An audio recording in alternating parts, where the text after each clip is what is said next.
Sugeng siang anak negeri, piye kabare? Apik to? Ketemu lagi dengan aku Ali yang akan menemani anak negeri keliling Jawa Tengah. Di sini aku mau manen ikan bersama warga dan akan dijadikan kuliner khas dari Jawa Tengah.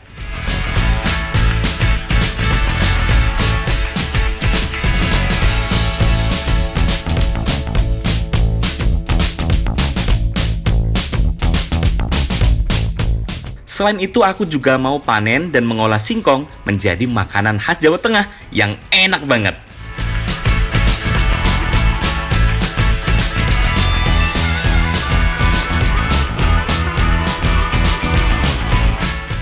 Eits, bukan cuma itu. Aku juga akan mencari keong bersama teman-teman kecilku dan menjadikannya masakan yang pastinya enak tenan. Penasaran toh? Selengkapnya hanya di Jejak Anak Negeri.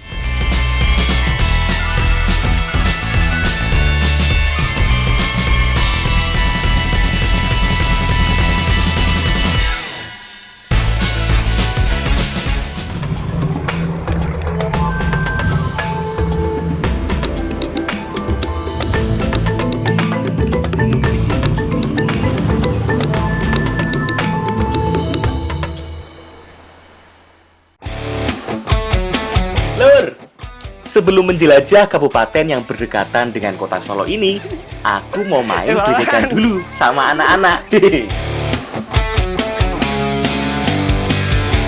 Geledekan adalah salah satu mainan anak-anak yang terbuat dari kayu dan terdapat roda di bagian bawahnya. Bentuk sederhananya sih seperti itu yo. Tapi bisa juga geledekan dibuat jadi bagus loh dan dinaiki seperti ini. Mantap toh?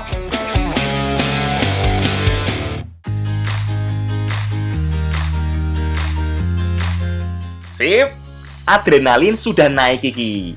Sekarang saatnya bekerja. Aku lagi bersama teman-teman pemuda Desa Kuyon, Kabupaten Sukoharjo. Mereka adalah kelompok pemuda yang mengelola kolam ikan di sini. Sekarang saya lagi bersama teman-teman Desa Kluyon dan kita mau panen ikan nila, Mas. Dan katanya ini udah siap panen. Jadi langsung aja Mas pergi. Sebelum dipanen, ikan-ikan ini kita kasih makan dulu biar semua ikannya terkumpul. Jadi lebih mudah ngambilnya ya. Ikan nila adalah sejenis ikan konsumsi air tawar yang diperkenalkan dari Afrika Timur pada tahun 60-an. Kini, ikan yang sering dianggap hama di danau dan di sungai-sungai ini menjadi ikan peliharaan yang populer di kolam-kolam air tawar. Cara menangkapnya dengan cara klasik seperti ini ya. Karena kita tidak panen semuanya, jadi tidak disurutkan air kolamnya. Ikan hanya kami giring dan jebak dengan jaring di sudut kolam. Setelah itu, langsung kita angkat. Lumayan buat banyak ya Pak, tapi belum cukup. Nanti kita cari lagi ya, oke. Wah, Mbak Yayi udah dateng. Bentar ya Mbak, kita masih mau cari lagi biar masaknya lebih puas. Di Desa Kuyon kurang lebih ada 4-5 kolam ikan. Semuanya dikelola oleh pemuda desa untuk dijaga dan dirawat bersama. Wis banyak iki Mbak Yayi. Yuk, kita bawa untuk dimasak.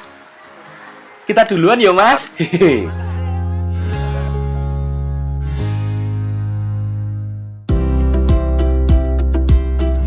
Ada banyak cara mengolah ikan nila seperti ini, mulai dari dibakar atau digoreng. Salah satu cara sederhana memasak ikan air tawar ini adalah dengan cara dipepes. Sekarang kita lagi masak pepes ikan nila dari ikan yang tadi kita tangkap. Nah, spesialnya adalah kita bakalan tambahin enceng gondok. Nah, nanti kita akan memanfaatkan batang sama daunnya. Rasanya seperti apa? Penasaran dong? Saya juga sama. Kalian pasti sudah tahu toh, eceng gondok itu apa? Itu loh, salah satu gulma air yang sering dijumpai di danau-danau dan sungai. Si hijau yang sering digunakan sebagai bahan kerajinan ini ternyata bisa juga loh dimanfaatkan jadi olahan makanan, terutama bagian batangnya. Hampir seperti batang lompong yo. Batang eceng gondok juga memiliki permukaan yang kalis. Makanya harus dikupas lebih dulu dan dipotong-potong seperti ini.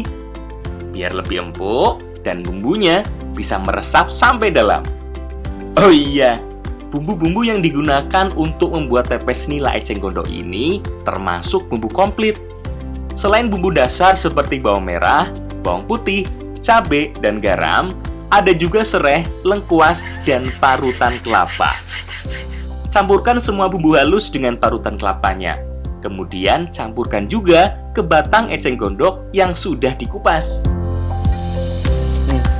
Ada beberapa jenis olahan pepes, tapi kalau ikan nila ini cocoknya pakai pepes pakai parutan kelapa. Oke Bu, minta gurih ya Bu. Wah mantap dengan Mbak. Jarang-jarang toh pepes menggunakan parutan kelapa langsung seperti ini. Masukkan campuran bumbu ke dalam ikan nilanya. Kemudian bungkus dengan alas dari daun eceng gondok ini. Ojo lali, baluri juga ikan nilanya dengan campuran bumbu di luarnya. Daun eceng gondok mempunyai permukaan yang cukup lebar dan licin. Selain itu, teksturnya juga cukup kuat yo. Bukan cuma itu, kalau dijadikan bungkus ikan seperti ini, bisa mengurangi rasa dan aroma amis dari ikannya.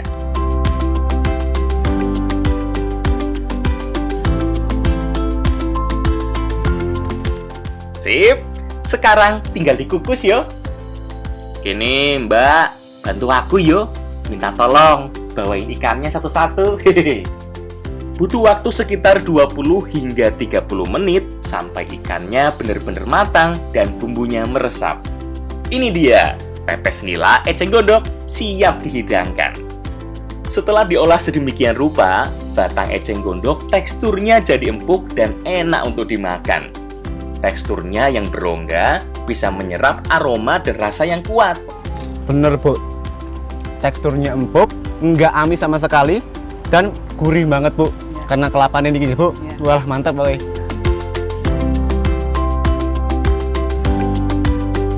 Itu karena batang dan daun eceng gondoknya yo.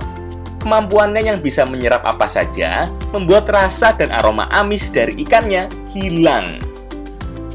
Karena alam memberikan banyak manfaat.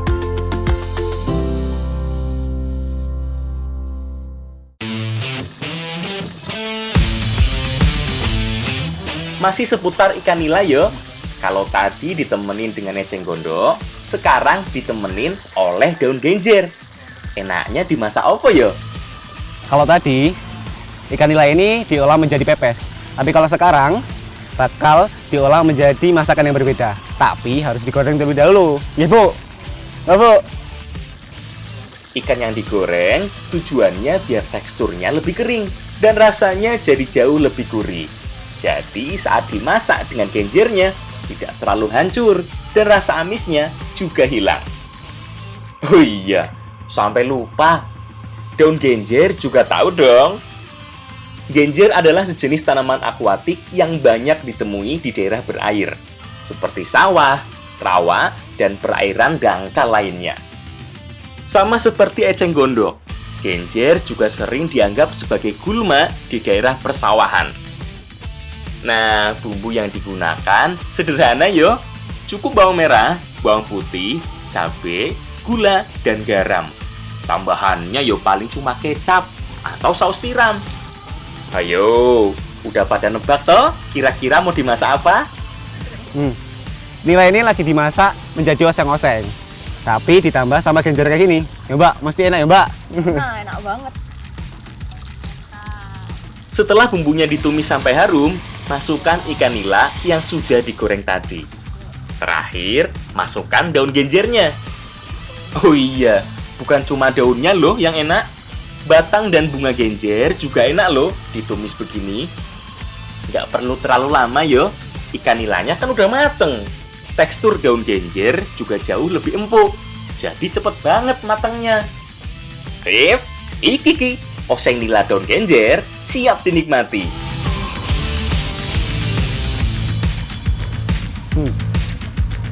Rasa ikan nila ini gurih, walaupun hancur, tapi tetap enak. Dan genjernya ini menambah cita rasa nih Mbak. Wah, jadi tambah mantep nggih. Iki aku main nambah meneh, Mas. Wah, ya monggo, Pak. Oke. Bu, malih, Bu. Ayo, Bu. Nggak cuma enak yo, daun genjer ini juga banyak banget manfaatnya. Selain bisa menangkal radikal bebas, si hijau empuk ini bisa juga mengontrol tekanan darah dan memelihara kesehatan tulang dan gigi. Keren toh? Karena alam memberikan banyak manfaat.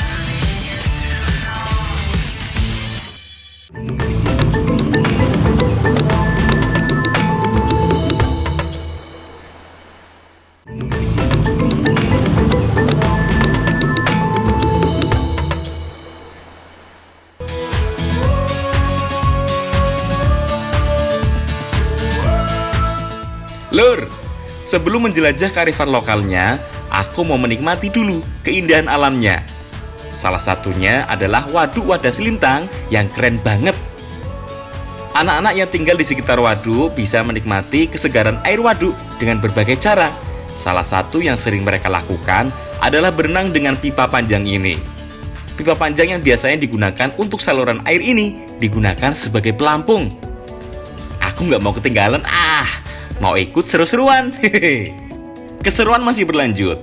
Setelah seru-seruan main air, sekarang aku mau main gerobak angkong dengan anak-anak di Desa Nglorok, Pringsurat, Kabupaten Temanggung. Angkong ini sebenarnya adalah alat untuk mengangkut bahan bangunan dan hasil pertanian. Kalau sekarang sih buat angkut anak-anak di sini. Hei, piye to Li? Iki angkong erek gur muat telo malah gur dolanan. Iki tak bantu nggih, Pak. Tak bantu. Oh, bantu. Ya, Pak, ini. Yo, iki dimuat kene. Pak, yo. Hehe, maaf yo Pak Yus, aku nggak tahu kalau angkongnya mau dipakai. Yo wes, yuk Cah, bantu bawa singkongnya. Oh, ayo. Cepat Mas. Ono kowe urung rono. Yo. Yo.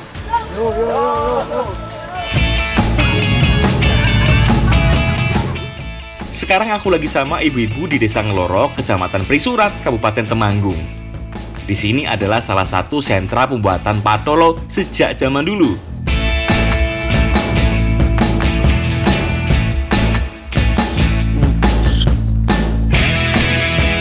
Singkong kalau di Jawa bisa diolah menjadi banyak hal. Tapi kalau singkong diolah menjadi patolo cuma di sini nggih Pak Bu. Oh kalau dikon oleh Bu. Iku Mbak. Ale marut Mbak si alus. Oh malah kenapa enggak? Oh iya, kalau yang nggak tahu, patolo adalah rengginang dari singkong yo. Pasti pada bingung toh? Soalnya rengginang kan biasanya terbuat dari beras ketan. Aku juga penasaran. Dalam sehari, usaha kecil menengah ini bisa mengolah lebih dari 6 kuintal singkong. Banyak banget toh. Biasanya singkong yang digunakan adalah singkong yang memiliki kandungan zat pati cukup banyak. Makanya harus sudah berumur minimal 1 tahun. Kayak iki. Tuh, besar-besar kan singkongnya? Tapi jangan ketuaan juga. Kalau singkong terlalu tua, bukannya patinya yang makin banyak, justru jadi terlalu keras singkongnya. Setelah dikupas, singkong ini langsung diparut oleh ibu-ibu sampai halus. Setelah itu, langsung digombyang dan dipres. Kalau sudah diparut gini, lebih mudah proses pengambilan patinya. Tinggal diperas-peras dan disaring begini, persis pembuatan santan kelapa.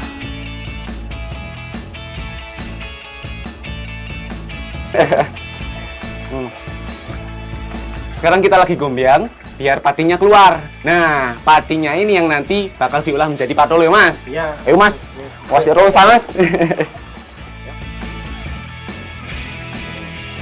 Saat diperas seperti ini, zat pati yang ada di dalamnya akan keluar bersama air yang berwarna putih kental ini. Masih belum cukup. Parutan singkong yang sudah digombyang ini harus langsung dipres dengan alat sederhana sampai benar-benar keluar airnya. Selanjutnya, pati singkong yang sudah jadi tepung dicampur dengan ampas yang sudah dikeringkan juga. Perbandingannya, ampas singkongnya 3 dan tepung patinya 1. Ikon yang penyampuran Mas. Wis rampung nih. Wis. Ayo, oke Mas. Rono berarti Mas. Yo, Rono. Bu, nih Bu, rampung nih. Oh ya, bantu campur sana ya. Nah, bisa juga dicampur dengan aneka bumbu yang sudah dihaluskan sebelumnya untuk memperkaya rasa. Adonan ini kemudian dibentuk dengan alat sederhana ini. Keluarnya jadi seperti mie yo.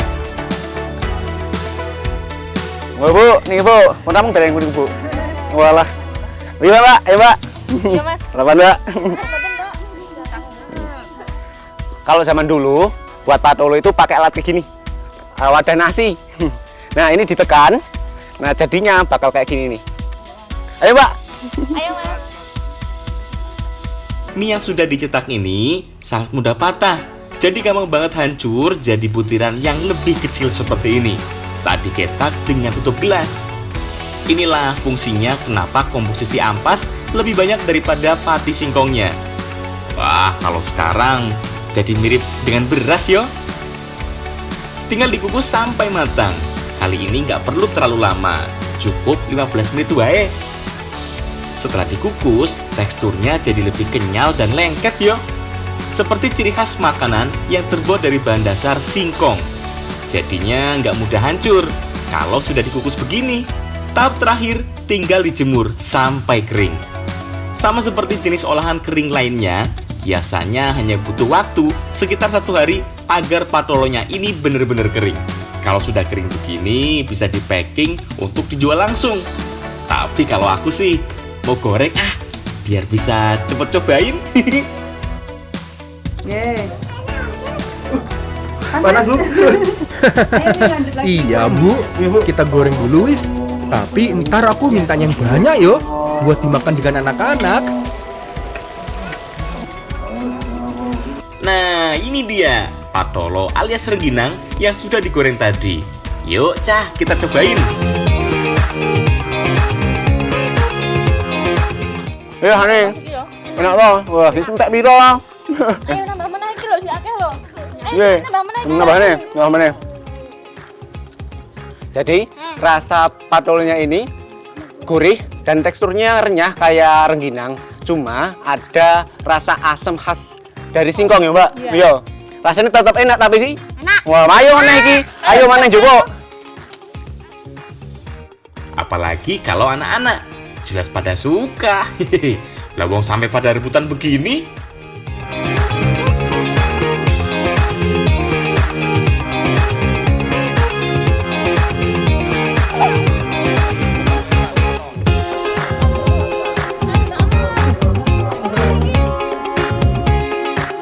Kalau tadi sudah mengolah singkong, sekarang mau mengolah kulit singkongnya. Hah? Kulit singkong? Emang enak buat dimakan? Kalau ngolah singkong, kulitnya jangan dibuang. Soalnya, kulit ini bisa diolah menjadi makanan yang enak. Penasaran kan? Sama, saya juga penasaran.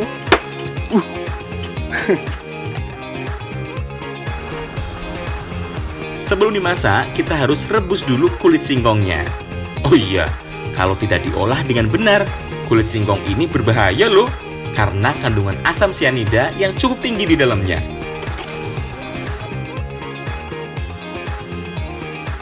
Si kulit singkong ini teksturnya kan keras. Tapi warga desa Nglorok sini punya cara, yaitu direbus dengan abu rumah ini, biar teksturnya jadi empuk. Selain biar lebih empuk, tambahan abu gosok ini juga untuk membantu menyerap asam sianidanya. Jadi setelah ini sudah aman dikonsumsi ya. Sambil menunggu kulit singkongnya empuk, Mbak Nisa dan si ibu lagi mempersiapkan bahan lainnya.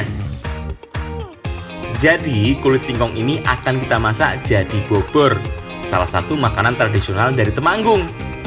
Bumbu yang diperlukan adalah bawang merah, bawang putih, gula, cabai, serai, salam, dan lengkuas. Nah, yang nggak boleh ketinggalan dalam membuat bobor adalah parutan kelapa. Oh iya, kalau Mbak Nisa lagi belah-belah buah Dewan Daru.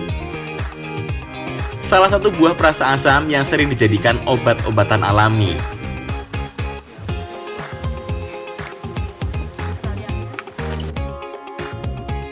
Baik, Bu iki wis mateng wis empuk.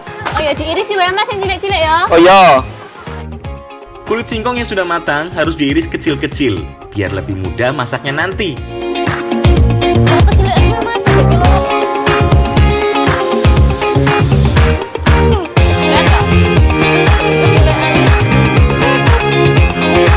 Apa tuh Mbak iki? Ini Dewan Daru mas. Dewan Daru. Heeh. Ya iki langsung dimasak ning kene. Iya, dimasak langsung kok.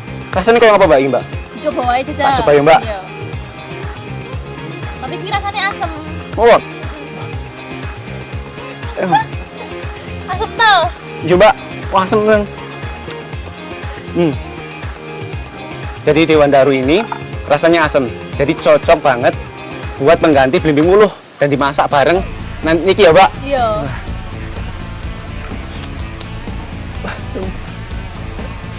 Wah asem Mbak, Iya asem. tapi aku manis lah Mbak. Boleh, biasa wae. Ayo lanjut Mbak. Ayo kuwi rambung ki mas. Masak kan. Bu. Sip, langsung masak wae yo Mbak.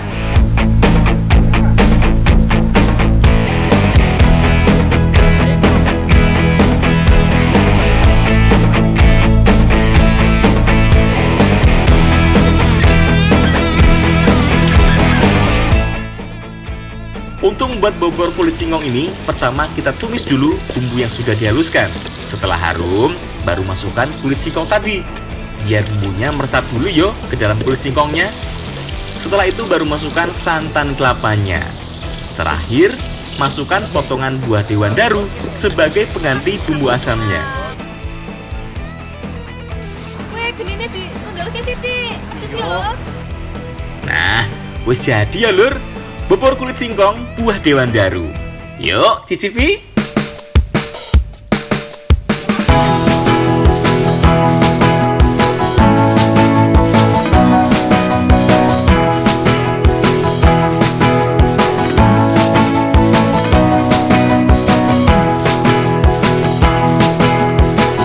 Oh Pak, Bu, Mbak, ayo.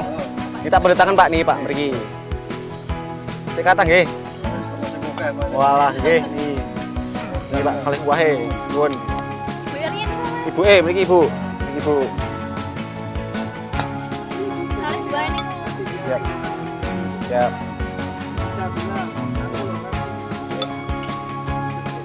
Bob, Bu, niki Bu. Mira sen Mbak, enak tuh? Kena. Enak Bu. Jadi, tekstur si kulit singkong ini kayak nangka dan rasa sayurnya asam karena ditambah Dewan Daru ini. Yuk. Walaupun sering dibuang, kulit singkong ternyata masih memiliki banyak manfaat karena masih mengandung banyak nutrisi penting seperti kalsium, protein, dan karoten. Tambahan buah Dewan Daru selain membuat bobornya lebih segar, juga bisa memenuhi kebutuhan vitamin C tubuh kita. Keren toh? Karena alam memberikan banyak manfaat.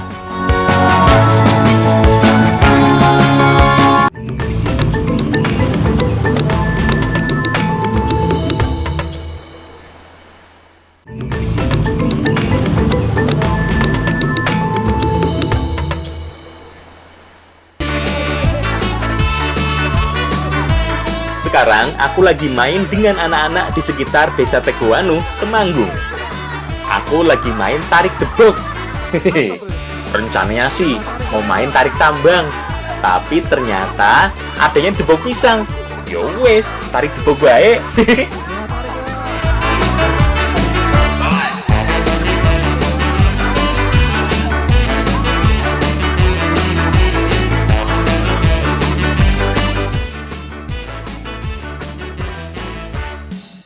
Mas, piye to? Saiki ki golek keong madan wae. Ayo. Ayo.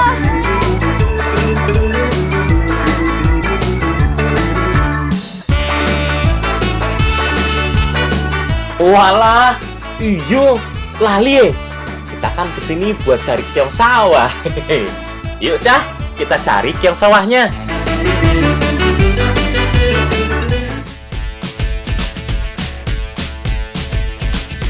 Di desa ini ada rawa yang cukup besar. Masyarakat di sini sering menyebutnya sebagai rawa gembongan. Saat air danau atau embungnya cukup banyak, biasanya sawah yang ada di sekelilingnya juga terendam air.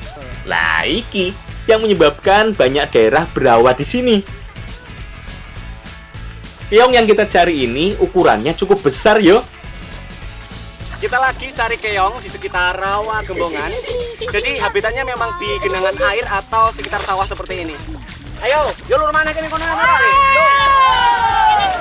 Keong yang sering ada di tanaman padi ini sebenarnya bisa hidup di mana saja, selama daerah itu masih berair dan ada banyak tumbuhannya. Makanya, daerah sekitar rawa Gembongan ini cocok banget yo jadi tempat berkembang biaknya si moluska ini. Wah, wis akeh ki keonge. Yuk, gocah, ben dimasak. Piye, dapat banyak nggak keongnya? Banyak dong. Aku rebus dulu yo. Sebelum dimasak, keong ini harus direbus dulu sampai matang. Selain itu, tujuannya juga untuk mempermudah mengeluarkan keong dari cangkangnya nanti. Sambil menunggu keongnya matang, kita siapkan bumbu dan tambahan-tambahannya yuk.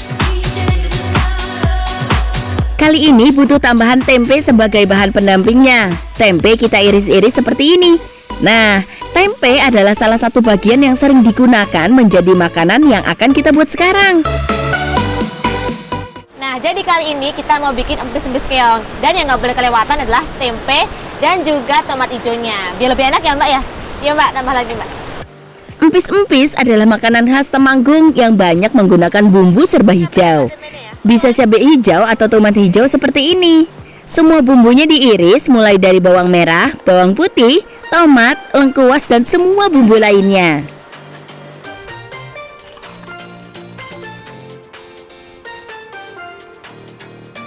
Tuh, kalau rebusnya bener, keongnya dapat dengan mudah dikeluarkan dari cangkangnya toh. Nggak susah lagi. Nah, keong yang kita rebus tadi itu dipisahkan mata keongnya karena kandungan protein yang tinggi bisa bikin pusing. Ya Mbak yo. Semuanya sudah siap, saatnya kita masak. Masak empis-empis ini gampang banget loh. Cukup tumis semua bumbu iris mulai dari bawang merah dan bawang putih. Setelah itu baru masukkan bumbu-bumbu yang lainnya. Masukkan irisan tempenya biar semua bumbu bisa menyebar sempurna. Setelah diberi sedikit air biar nggak gosong, langsung masukkan irisan keong sawahnya. Kali ini nggak perlu terlalu lama yuk, karena keong sawahnya kan sudah matang. Sip, tinggal tunggu yuk. Aduk-aduk sebentar biar tanak. Dan empis-empis keong sawah siap kita hidangkan.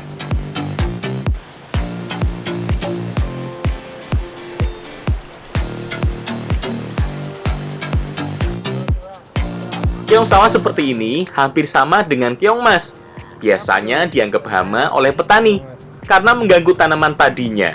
Apalagi perkembangbiakannya yang sangat cepat. Makanya, mending diambil dan diolah jadi makanan enak yo. Jadi tekstur si keong ini kenyal dan nggak amis sama sekali. Terus campuran antara asam dari tomat dan juga tempenya ini membuat empis-empis keong ini jadi tambah enak. Ya bis. Iya. Nah, manfaatnya bagus sekali karena memiliki kandungan gizi yang sangat tinggi dan juga bagus untuk pertumbuhan tulang. Ayo Mas, tambah mana Mas? Gimana? Karena alam memberikan banyak manfaat.